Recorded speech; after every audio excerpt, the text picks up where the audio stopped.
Welcome, everybody, to Ouitalkraw on rBeatz.com. I'm Jennifer Busco, intuitive energy healer, and I'm here today with a dear friend, Brent Asseff. Hi, Brent. How are you? Hey, Jennifer. How are you? I'm doing well. What are we going to talk about today? All sorts of things. We're going to talk about mediumship. Mediumship. And how to connect and to talk with our ancestors and anything that's related to that topic. Yes, and how that can incorporate into our human existence and our 9-to-5 jobs and doing human things. Right, because even no matter what you do in the spirit work, you have to live your everyday life, and you can't have a normal career. You can have a family and still keep one foot in a normal life and one foot in the spiritual realm. And I love that idea. People think that mediumship and spirituality and healing are so, as I say, woo-woo, but I think that this work can directly relate to your regular human everyday life. And I think that's what we're going to talk about today, right? How those two things blend together.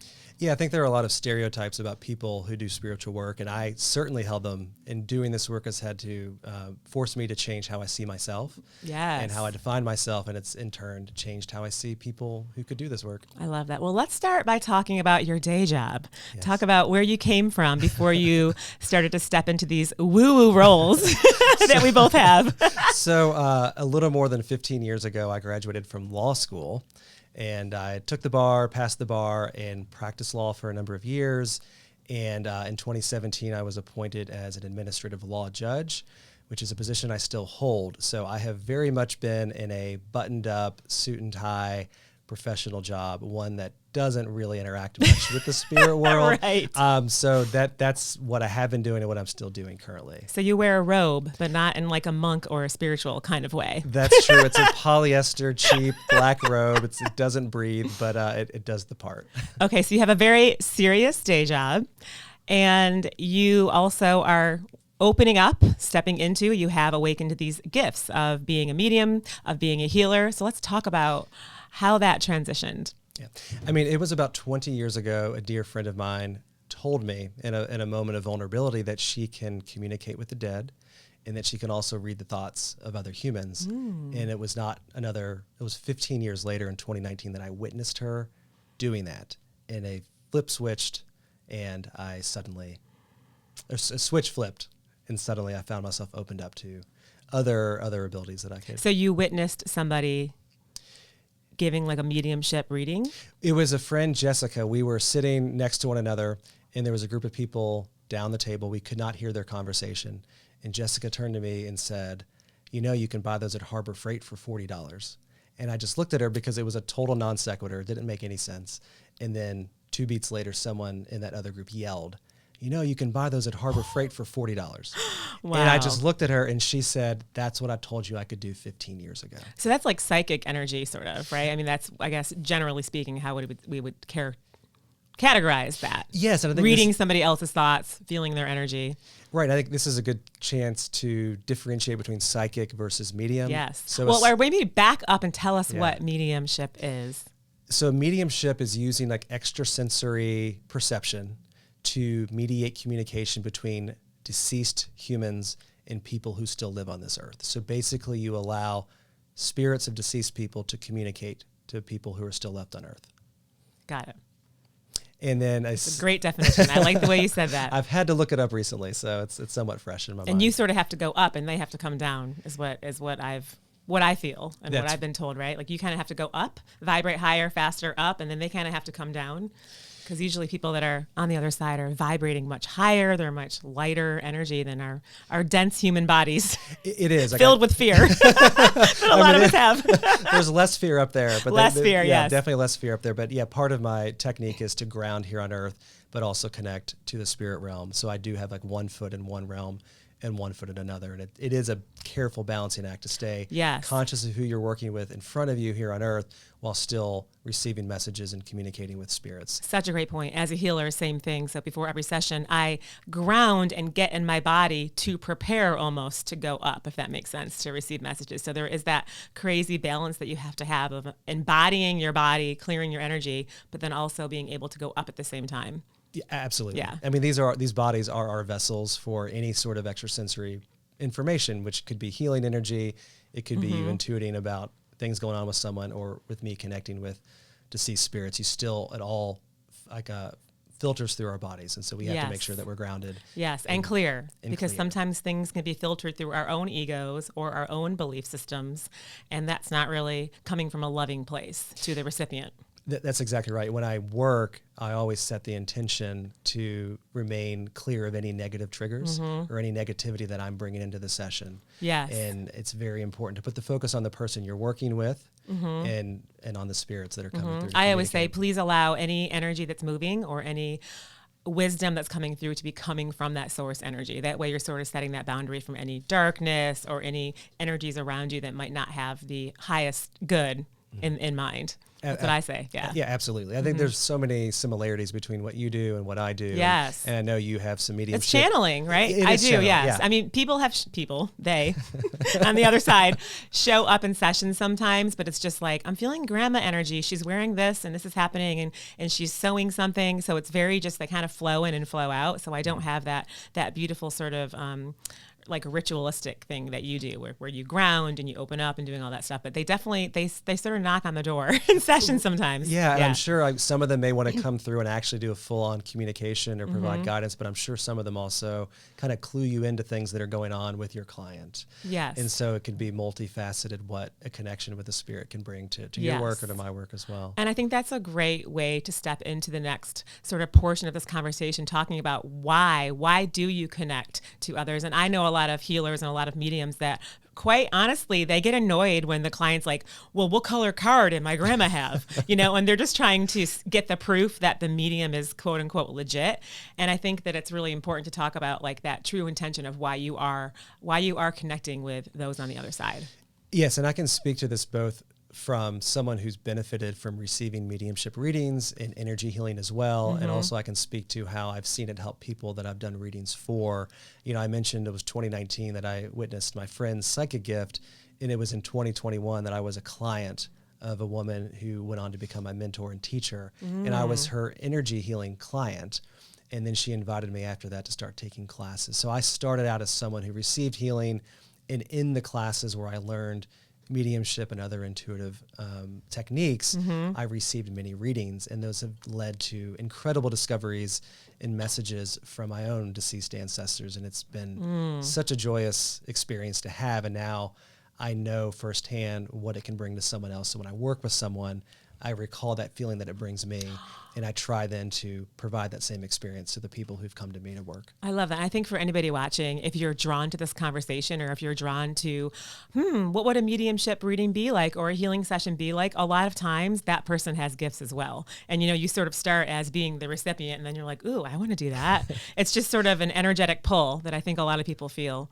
And especially where we are as a globe right now, I think there's a need for a lot of light workers, healers to kind of keep that darkness that's happening, keep it up, keep it light. Yeah, I had a client recently who seemed like didn't have any experience doing spiritual work, and it was only after our session that it became clear that she was much more tuned in to spiritual work, and has like now become somewhat of a mentee where I'm starting to teach her techniques and teach her certain things. And I think people who have these abilities are definitely drawn to being clients of these services. 100%. Yeah. And talk about the school that you're in.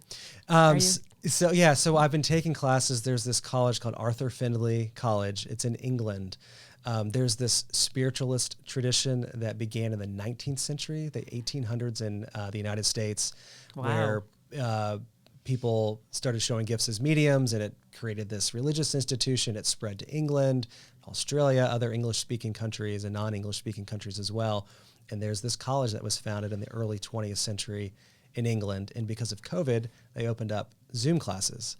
It used to be a residential college. You'd go for a week and learn under their tutors and their teachers. But now people like me have access to these classes from these teachers in England. And I've met other folks who do this, and I connect with them outside of class. And it's really grown not only like a client base, but also other mentors, just other friends in this community. And it's really helped your gifts and your talents and your skill set and how this energy works. Absolutely. I mean, as I'm sure you can attest, there are a lot of doubts as to whether or not you can actually do this. And having all of those opportunities to practice with other people who are learning as well. And like minds, yes. Yes. And so when you do a reading, you're like, yes, that was my father that you connected with. And here's why I know it was for sure my father. That just instills so much confidence And it's about sitting in the power. That's language they use at Arthur Findlay, is sitting in the power. I love that you said that, because in my mind, we're so connected. In my mind, I was just thinking that my teacher always says mediumship is a power. Like when you want to connect to the other side, it is a power. Whereas healing and energy healing, it's a little bit of a softer energy, but there's this commanding that has to happen when you want to connect with the other side, which I think is interesting. There's more of almost like a masculine energy to mediumship than the work that maybe I do. Yeah. And which is funny because I'm almost usually the only man in these classes. So there may be but we all, embody both masculine and feminine energies. Yes. But you're right. I know, healing energy can be more passive. It can be more active as well. But mediumship, it's difficult just to stay passive. You have to really engage with it. Right. So how does all this, my word, woo-woo conversation affect your day job when you're wearing that robe? So, I will couch this in terms, I've always considered myself to be a kind and patient person who listens, but the level of compassion that I have for everyone that I meet, the amount of love that I feel towards other people, my ability to listen and understand at a deeper, more intuitive level has increased because I do this work. Now, as a judge, I only can rely upon evidence and what's in the record. So the exact opposite of what you're doing. Yeah, so I can't say, I've intuited this about this person. This is why I'm making. Do you feel that creep in sometimes though? Like, I can feel that this is happening, or absolutely, and it helps. But I think I do the type of work where you need to listen to people, whether the result is in their favor or not. There's value in being a person who listens to their story and they feel understood. That's brilliant. And I think the presence that I can bring into my courtroom has been enhanced by this work. And it's just a more welcoming environment that I can create and foster in my day job. That's amazing. Wow.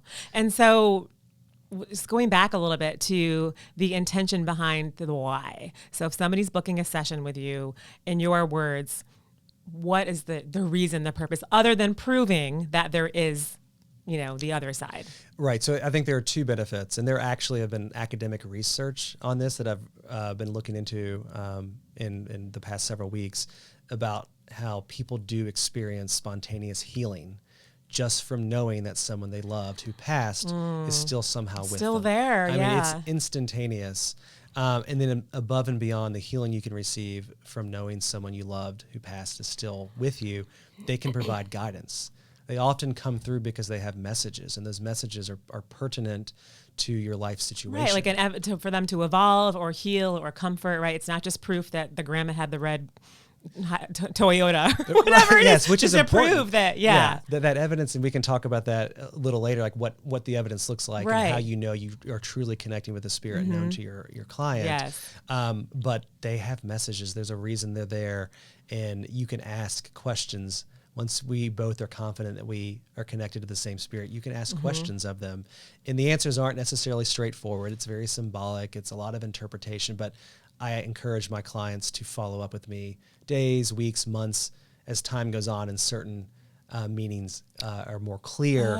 That's what the horse meant that she was holding, and blah, blah, blah, blah, blah. Oh, absolutely, interesting. Absolutely. Yes. So I also think it brings a sort of magical aspect to life, like knowing that there's something else out there. Like it's not just this body. The other day I said YOLO to my friend. I'm like, YOLO, let's do it. And I'm like, actually, I don't believe that. I believe we have more than one life. She's like, Jenny, it just means to just enjoy life. But I really don't believe in just one life. But I have our mutual friend, Dana Childs, one of my teachers. I went on a workshop with her once, and we stayed in an old hotel, and she was like, Jennifer, we were in the same bedroom, the same hotel, different beds. She was like, I just want to let you know that I attract ghosts, dead people all the time. She's like, you may wake up with someone tickling your feet. You may wake up with something happening. I just want to let you know now before we go to bed. I'm like, seriously?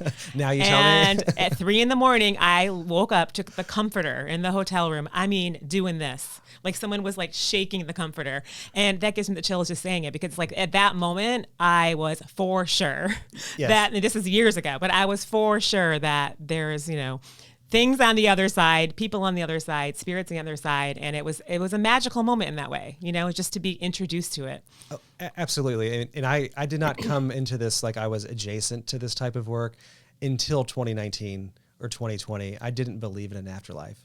I didn't believe that even that we had souls necessarily. Yes, that and I think it's important. Our skin and bones, and we die, and that's it. Yes. But now I have 100% certainty that we do have souls and that they survive our bodily death, and we can still interact with the spirits of those who used to be incarnated here on earth. 100%. And I think it's important to sort of note to anybody watching that this is not affiliated with any specific religion or group. It's just, we are humans. We leave this body. We go somewhere else to a different dimension, and you have the gift of connecting with that. Exactly. And I think it's something that's available to all humans. We are all the Yes. same species, and you'll see overlap and commonalities among world religions. I think it all started from people having connection and contact with the spirit world, and somehow they become institutionalized and they change. But at the core, there are so many commonalities all around the world of these traditions of being able to have contact with spirits. So do you have any interesting stories that you can share with us, like a surprising story of something that, in a session happened with a client or So someone? I think this is a really good example of how it works, but also it can tell you how beneficial it is. So it was during a class at the Arthur Findlay College. I was paired up with a woman who lives in New Mexico. Again, I don't know this person. She doesn't know me. It's a total stranger. And we're paired off in a Zoom breakout room. And it was my turn to do a reading for her. And I saw a man appear. And typically I'll see first the spirit, and I can physically describe how they look. Clothing, everything. You see Clothing. a human form. I see a human form. I describe facial features, body type, clothing. Is it how old they were when they passed, or can it depend? Sometimes, but sometimes they want to be seen at a younger time when they thought they looked I've heard better. that, yeah. So that's not necessarily a good indicator of how old they were when they died, but it can be. I said describe body language, personality. That's kind of how I start. And then I asked the client, and I asked this woman, does that sound familiar to anyone you know who's passed? And she said, yes, I do, but give me more. And so I went on to describe even more things about him. I think probably it started out appearance, and then I went into body language and personality. And I said, okay, how about now? She said, same person, but this person's very important to me, and I have to be certain. Give me more. And so then one thing I do, I'll ask them, the spirit, show me an object of significance. So an object of significance could be an actual real world item that is known to the family or known to the client that they Like a possess. ceramic elephant that was on the shelf, or Exactly. In this case, the spirit held up an airplane. Like it was like a wooden airplane. He held it in his hands. And I told that to the client, and she started crying. And she said, that's my father. He was a mechanic for American Airlines for 40 years. so now she knows that's him. Now she knows that's him. Uncontrovertibly, that's her father, who she's been wanting to connect with. And I have chills now recounting that, because it's incredibly powerful to connect in that way and to witness the change in demeanor of the person you're working with. And then I started bringing through messages. And that she was able to receive because she knew that it was him. And she's like, this is exactly how he would have spoken to me. And that's how she knew. And we went back to the breakout, and she was crying for 30 minutes. Like you can see her on the screen, it just stuck with her. And so that was one of the more powerful readings that I can remember. And it's experiences like that keep me going and wanting to do this for as long as I can. And I think it's all about trusting in your own gifts as a healer, as a medium too, right? That you have to trust that the messages that you are getting, the visuals that you are receiving, are something coming from that and enough to share. Yes, and it's important to know that the medium receives those messages without knowing anything. Right. They might not make sense to the conversation. That happens to me all the time in sessions. Right. I'm like, I'm seeing cotton candy. And the client was like, well, my dad works with insulation. and Yes. my spirit knew I wouldn't know what insulation energy was coming in. So my spirit brought me cotton candy. Right. You have a sweet tooth. But it looks just like insulation in a house. And so that brought her to tears that her dad was there. Yes. That's a perfect example. But cotton candy felt so awkward to say in the conversation. Yes. And that's one of those situations where maybe weeks later, maybe it wasn't apparent to her, but then she had time to think about it and like, oh, of course, that was actually insulation. And we're human. We want to interpret the meaning of the symbols and the visions we have, but that's an example of why we should just deliver it, the evidence as we receive it, and let the client interpret it as best they can. And even simplistically speaking, a lot of times intuition doesn't make sense. Like a lot of things don't logically make sense coming from this world. Yeah, absolutely. And so, I talked before about how it normally starts with a visual, that's clairvoyance. I see the person, I see the spirit. And then once I'm confident that I've connected to someone known to my client, then it's clear cognizance, it's sudden knowing. And so that's that intuition that the messages just come through as suddenly I am aware of some information. I blurted out and they're like, yes, that's true. I never wanted to wear a dress when I was a child. And that's just more evidence.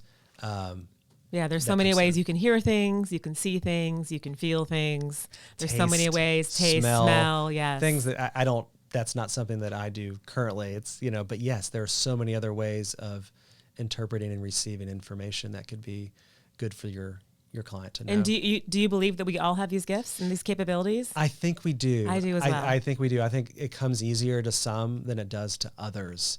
Some have to work for it. Some are tortured. I have, the friend who I mentioned who made the Harbor Freight comment that kind of cracked me open. She's been tortured throughout life where she can't keep spirits out. Tortured in what way? As in she can just be doing her everyday life and she can hear the thought of the person sitting across from her. Oh, like boundaries almost, like she can't turn it off. Whereas I feel fortunate in the fact that I have to really be present and grounded and meditate and seek out that contact. Sitting here today, I'm not aware of any spirits floating around. And so it helps me to direct those energies and that attention. So yes, there are some differences in natural gifts, but I think anyone who really studies this and feels into it can agree.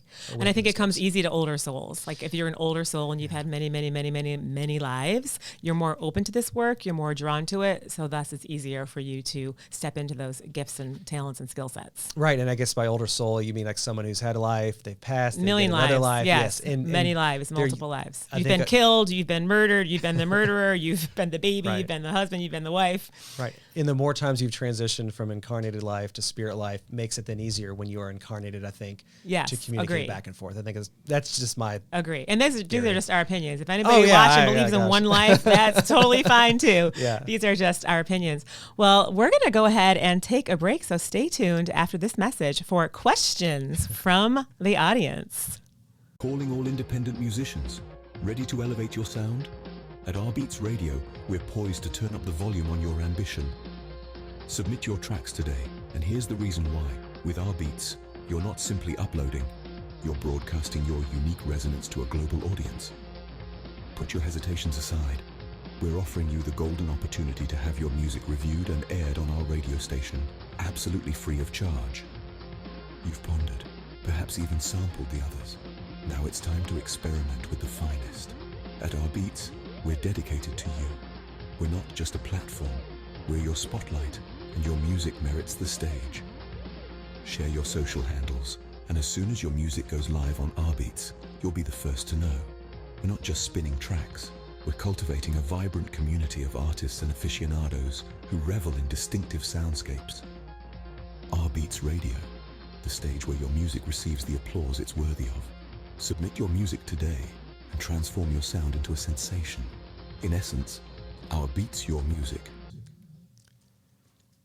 Welcome back, everybody, to Ouitalkraw. So I am here with Brent Asseff. We were having a really enlightening conversation on mediumship and the real world and how these two can blend together. So we are taking questions from the audience.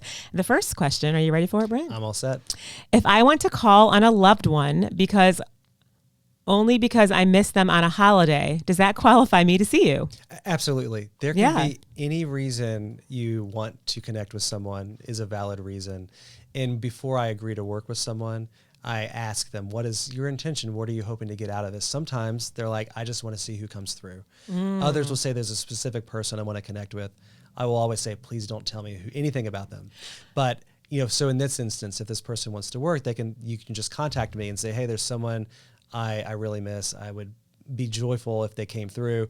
I could agree to work with that someone. Again, I won't want to know anything about that person because you want to give them confidence that I'm connecting through spirit and not because I've been told information. You're not Googling them. Exactly. But you do also, you tune into before the session to see if you actually can connect to that person, right? To make sure that you're efficient with the client. Yes, just to briefly describe my process, I'll usually meditate the day before a session and I'll meet ancestors. They'll come through. I had a session just last week. A man and a woman came through. And then when I did the live session the next day, it turned out it was this client's grandmother or grandfather.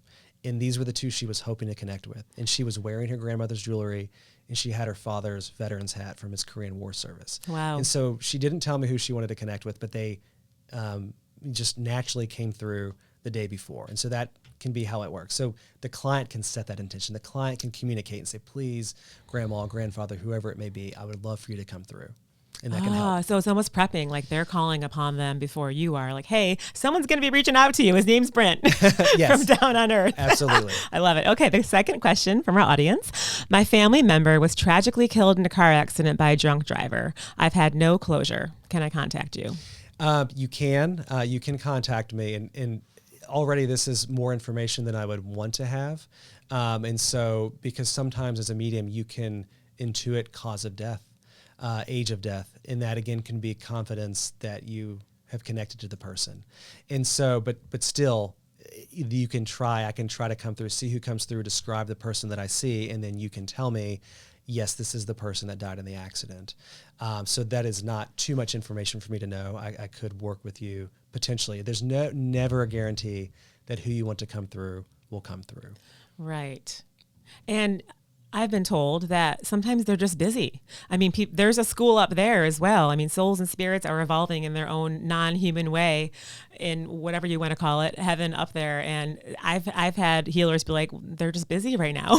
They can't come. They can't come to the phone right now. and if it's a recent passing, sometimes it takes them time to be available. Which the whole thing about time is so hard to say. Or like some people say it takes 6 months for them to be able to contact, or 6 weeks, and to the timing thing, I think, is there's so much gray there. You never know how long things take in the other side. That's exactly right. We made up time. Humans made up time. Well, they live outside of time. Right. The souls do. I mean, we experience time in our own special way. But we have to. Otherwise, you wouldn't be here today with me at this time. All right. Third question here. I was orphaned at 2.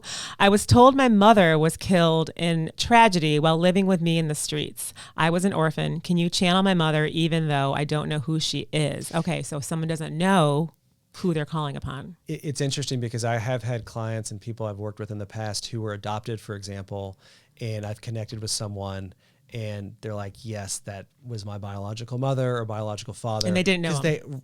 They may know just a little bit of information that will connect them to it. Also, I've connected with relatives that they're in their adopted family. So you don't have to be blood related to someone for them to come through. I have basically connected with the father of someone's adoptive father.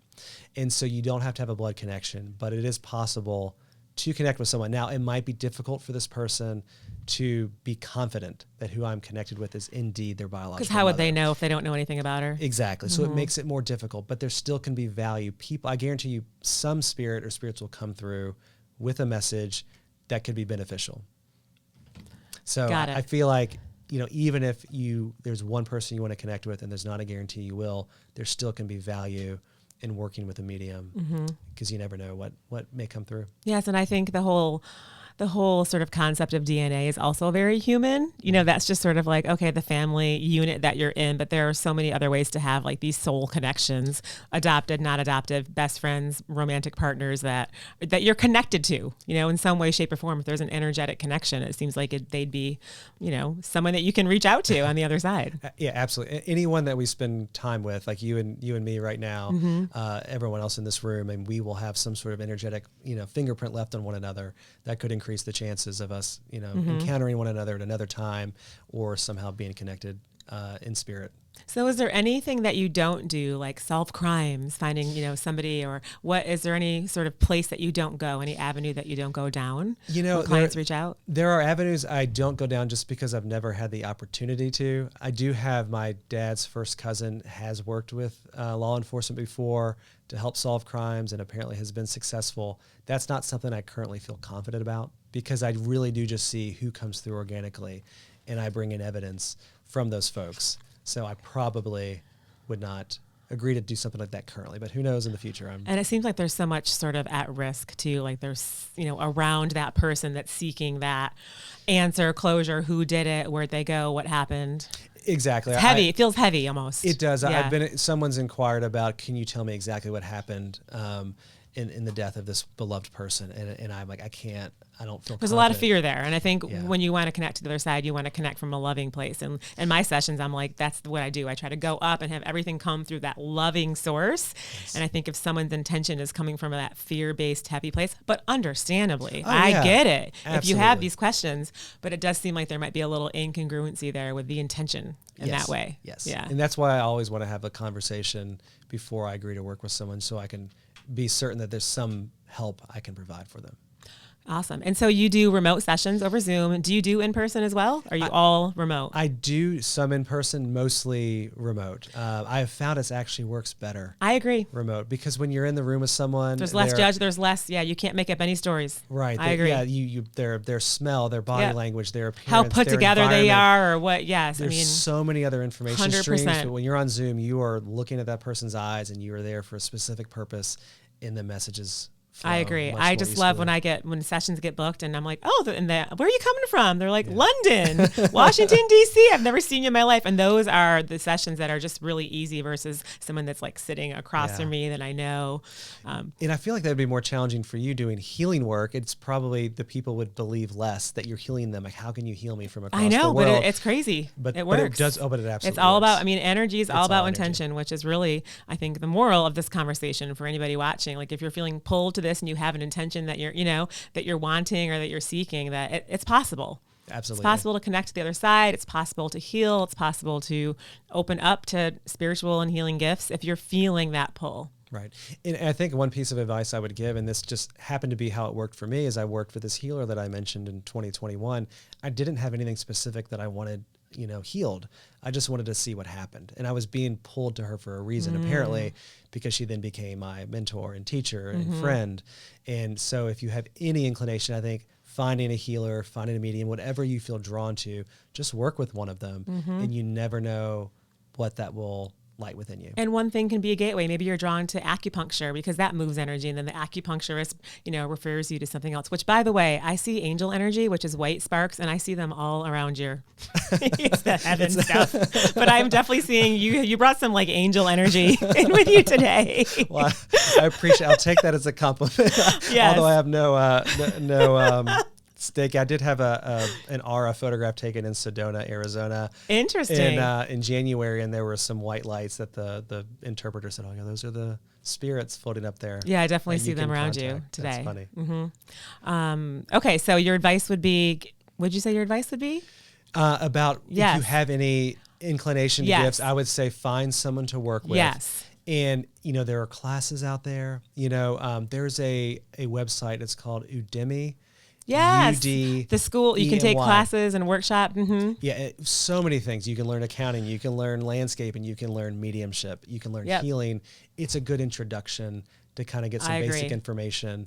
And then those teachers make themselves available, and you can contact them. Hey, do you have any live classes? Yep. Do you have any mentorship opportunities? Because I've done group classes, I've done mentorships, I've done in-person classes. Like the more educational possibilities you can avail yourself of, the better. And I know this is kind of cheesy to say, but social media is a great tool because you can see somebody's presence and you can hear what they're saying. Just put hashtag medium in your TikToks and see where it rolls up and see that person that you align with, because you really want to align with someone's work. And there's so many ways to teach this, right? There's so many different avenues you can go with all of this work. So I think it's about the person that's doing that research to really tune into their own body and senses. Like, oh, I really feel like I align with what that person's saying, and then go down that path. Reach out to them, DM them, take their classes, workshops, book a session. Yeah, my mentor, that's how I found her. It was a friend had worked with her. I looked her up on Instagram. I liked kind of the feel of her account. I followed her, and I was her 222nd like. So people who are into repeating numbers, like, okay, there's something there. And then I reached out, and here I am sitting across this table from you today, which I never would have guessed would happen 3 years later. So how long is a session? Do you have a time?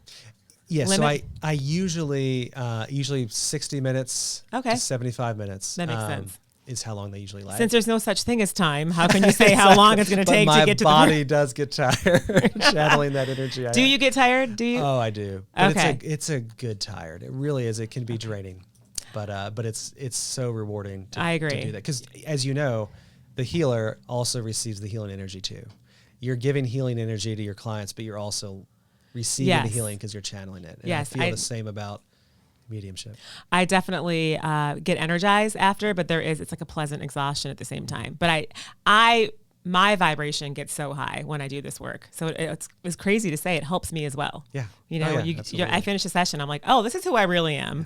Oh gosh, okay, this is who I really am. Just connected, bright and light. And you want to feel it all the time. Mm-hmm. And then yes, you forget. When your kids break something and you're like, or stress. Where's that feeling again? I remember after a session, like a couple weeks ago, I texted my boyfriend and I was like, remind me when I'm stressing out about dumb, you know what, that this is who I really am. Like I need to remember that this is who I really am, not that fear-based person that can get stressed out and single mom stuff and, you know, all that stuff. You have to remember who you are. Okay, we have another question. Are you ready for it? Absolutely.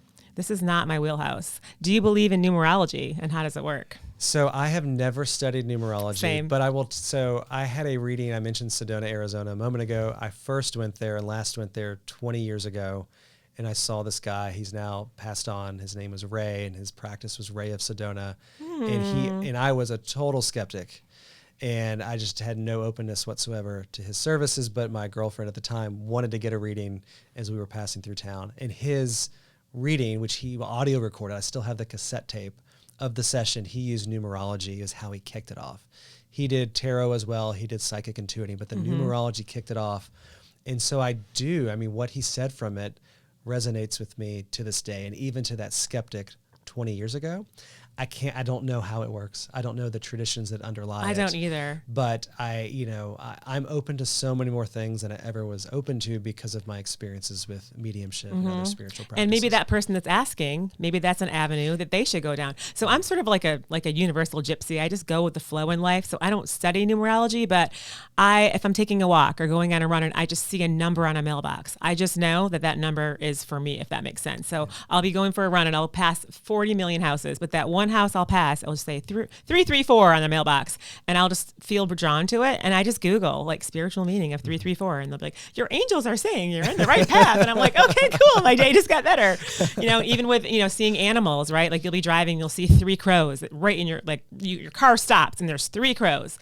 You can Google crow, you can Google the number 3, whatever you're feeling, but it's really, again, up to that person, the recipient, to be like, that's a message from the universe. So I'm always looking for messages from the universe and for crutches, whether it's tarot cards, animals, random conversations at Starbucks, that can give you a message from something bigger. I'm really glad you mentioned that because when I do my prep work the day ahead of time, and I enter someone's space, I see ancestors, but I also see animals. And so I will look up the meaning because I'm not an expert on the meaning of certain animals.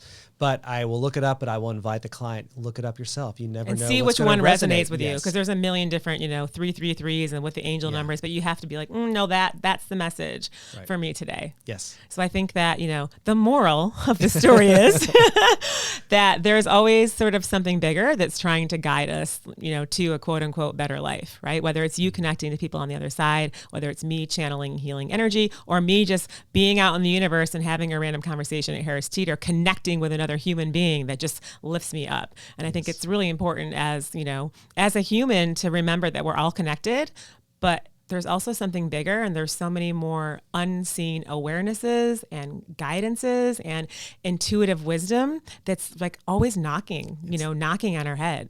Yeah, it's there, and once you know how and where to look, it doesn't stop. Right. But I've just never felt so much joy in my life and happiness, and I've always been a happy person. I've been blessed with a very fortunate life, but it has only gotten better since I started this work. Yes. And I'm so grateful that the opportunity has opened up for me. And so I do encourage, if you have any inclination into this. If any perks happen, any ears have perked in this conversation, just start take studying, find people who do this. And again, I love mentoring people, and find a mentor. I think there are plenty of people out there who want to work with people who are learning. I love having a teacher, and I have two pretty well-known teachers, and one of them I do her social media because I just want to be on her team. I want to be a part of her growth. She has a book that's about to come out. She's been on like super, well-known shows and podcasts, and I really think it's important to be around people that, have sort of more experience than you in this field, because it's really nice to have that like mind, because there's so many people out there that aren't really open to this, which is fine,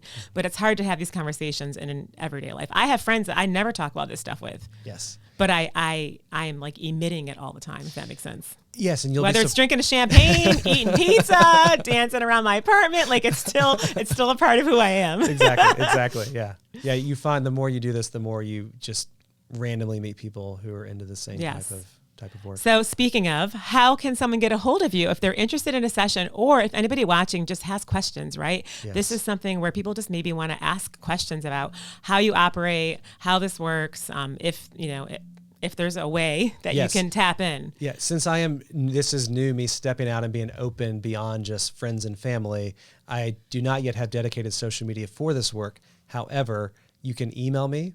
And my email address is my first and last name, all is one word, which I think you can see it here on the broadcast, brentasseff@gmail.com. Perfect. Or you can find my personal account on Instagram. It's at @basseff, so at BASSEFF. So follow him on Instagram, DM him, check it out.